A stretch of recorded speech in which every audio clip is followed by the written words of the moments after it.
Njengoba seliqalile ukuncibikala iqhwa ezindaweni zase-Free State, kusenokukhathazeka ngemililo yamadlelo kanye naleyo engaqubulwa izimbawula ezibaswa abantu ukuzifudumeza njengoba ubusika buqhubeka.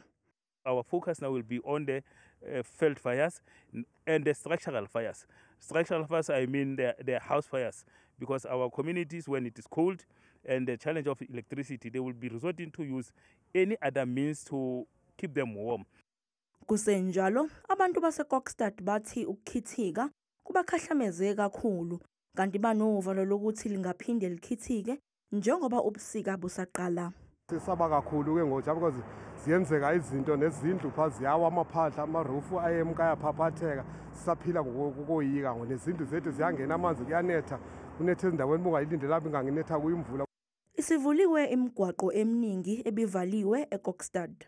We managed to open most of the roads that are coming to Kokstad, particularly the N2, R56, R617, because we understand that most of the trucks have been stopped because yesterday, seemingly, the road was very slippery.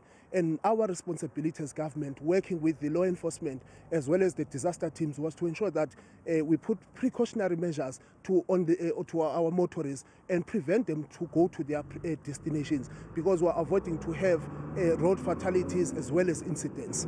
E-Underberg, kubekwa ukuthi ukukhithika kweqhwa bekhamisana nomoya onamandla kucekele phansi imizi yabantu kanye nezigxobo zikagesi. Asinawo ugesi, izinto ziyonakala, imizi eminingi iphephukile, asinandawo zokuhlala thina especially thina ehlala emalokishini kuphephukile, imali ayikhiphe kuma ATM, ayikho network okwazi ngisho nokuxhumana nabantu bakini, kubi.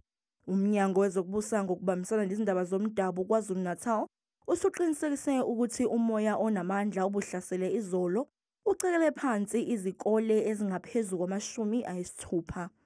Ngokombiko womnyango, izikole ezingu-68 zilimale kakhulu ngenkathi kuhlasela umoya oyisivunguvungu.